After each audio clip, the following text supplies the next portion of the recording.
Assalamualaikum warahmatullahi wabarakatuh. Kembali bersama dengan kami di channel ini dan terima kasih masih setia menonton video-video di channel ini.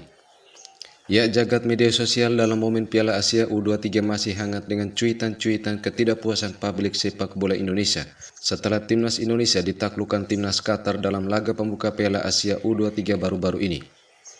Akun-akun media sosial dari AFC, kemudian Federasi Sepak Bola Qatar maupun akun milik wasit Nasrullah Kabirov dibanjiri kecaman dari netizen Indonesia. Misalnya fanpage Facebook milik AFC, hampir setiap postingan dari admin AFC selalu dihiasi oleh komentar-komentar netizen Indonesia. Dan yang trending adalah komentar Best Referee, Best Actor Qatar, RIP Asian Cup, RIP Referee maupun RIP Fair Play, dan Money Money Money. Ratusan cuitan yang sama ini menghiasi kolom komentar setiap unggahan konten dari akun AFC yang membuat adminnya kelimpungan. Dan sepertinya di setiap postingan admin AFC, netizen Indonesia lah yang mendominasi dengan komentar-komentar yang sama. Oke, pertandingan dengan keputusan-keputusan kontroversial dari wasit Nasrullah Kabirov dan dramatisasi pertandingan dari pemain-pemain Qatar yang merugikan timnas Indonesia diberitakan diprotes oleh Federasi Sepak Bola Indonesia PSSI. Ketua Umum PSSI Erick Thohir menyatakan PSSI secara resmi akan melayangkan protes ke AFC atas kepemimpinan wasit di laga antara Qatar versus Indonesia.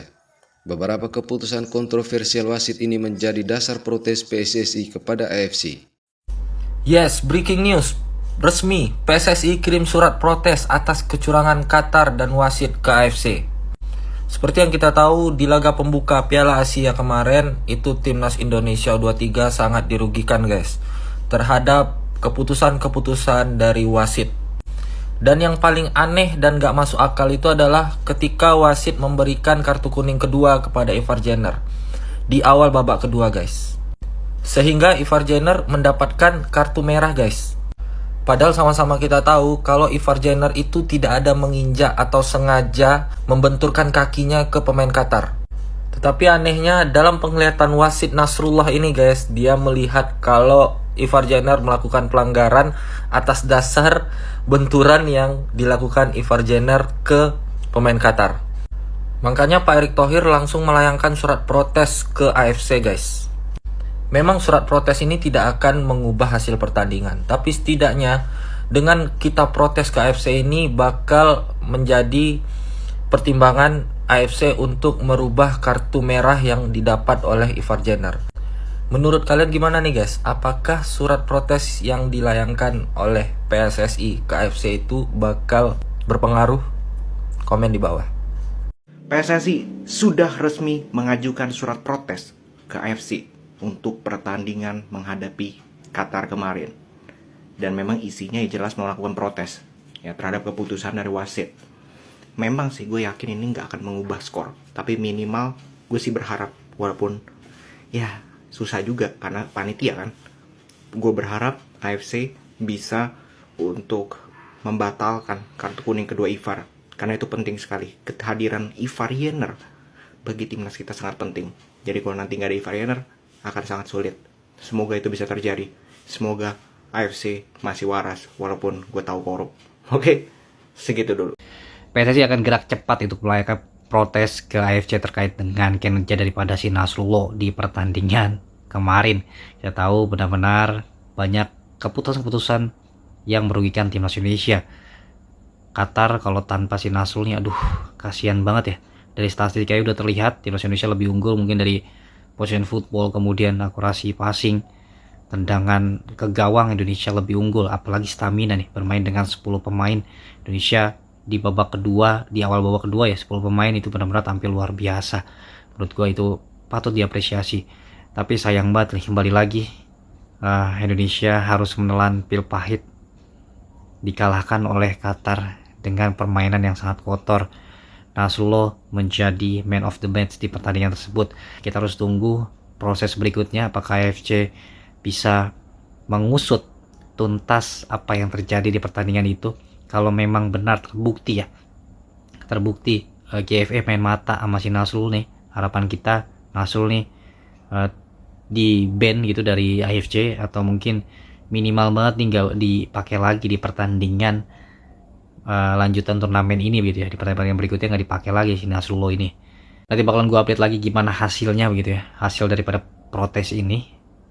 Segitu dulu ya, bantu komen dan bantu. Selain itu, ekspresi ketidakpuasan warganet Indonesia masih terus berseliweran di jagat media sosial. Dan yang paling hits adalah kecaman terhadap kepemimpinan wasit Nasrullah Kabirov. Wasit Qatar U23 versus Indonesia U23, kenapa Anda sangat... sudahlah. Tahukah Anda Bapak Nasrullah Kabirov, 2 kartu merah dan 1 penalti dari Anda telah berhasil membuat jutaan supporter timnas Indonesia bersemangat untuk menjunjung tinggi persatuan bangsa, untuk bersama-sama bisa mengenal Anda lebih dalam lagi. Padahal ya Wak, kalau Anda tidak membuat keputusan-keputusan yang ajaib, supporter timnas mungkin bisa tidur lebih nyenyak, bangun lebih segar menyambut hari pertama kerja setelah libur lebaran kemarin. Tapi kalau udah kayak gini, alah. Guys, kalau menurut kalian bagaimana sih kepemimpinan Nasrullah Kabirov? Tulis di kolom komentar ya. Nyebelin deh. Nasrullah Kabirov ini wasit memang baru 2 kali menjadi pengadil di pertandingan Indonesia. Yang pertama di waktu senior 2023 lawan Indonesia vs Irak. Itu yang senior. Sekarang di yang junior umur 23. Maksud saya nih wasit nih, di liga kita saja wasit masih banyak yang kontroversial dengan pendapatnya. Oke, kita masih maklumin itu karena belum ada VAR. Belum bisa dicek mana yang salah, mana penalti, mana hands, masih belum bisa dicek. Kita masih oke lah, bisa diperbaiki. Ini masalahnya adalah UFC Cup Qatar 2024 yang punya VAR, ada VAR-nya di situ. Kenapa dia nggak cek, Bang? Lu nih bikin emosi nih wasit nih. Ada VAR, kenapa lu nggak cek giliran ke Qatar lu cek? Maksud gue gini loh, ini wasit. Oke lah, mohon yang penonton gue ini, mohonlah kasih dulu komennya di bawah, kasih dulu saya nih ini Instagramnya ataupun apanya lah, sosial media taruh di sini biar kita bombarder nih orang nih. Oke, thank you. Sekelas Qatar yang katanya juara Piala Asia bermain yang bisa dibilang bermain kotor lah, ditambah lagi dengan kecurangan wasit berat sebelah yang kita juga nggak pernah tahu lah ya apakah dibayar atau apalah bermain di balik layar. Tapi kita nggak kalah sama sekali. Bermain 11 pemain Indonesia bisa mengimbangi Qatar. 10 pemain Indonesia makin bisa menguasai bola dan makin bisa menyerang Qatar. Dan ketika kita 9 pemain, kita nggak kalah sama sekali. Qatar yang malah makin ketar-ketir.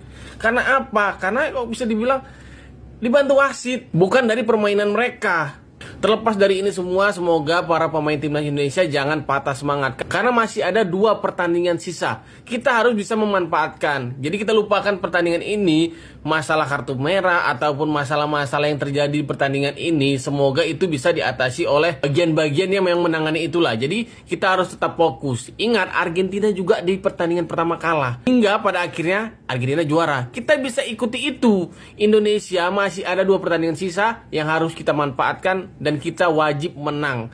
Ya sejatuh-jatuhnya menang sekali dan seri sekali lah.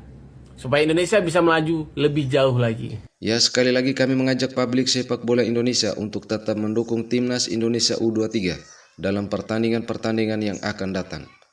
Terima kasih telah menonton video ini hingga usai. Wassalamualaikum warahmatullahi wabarakatuh.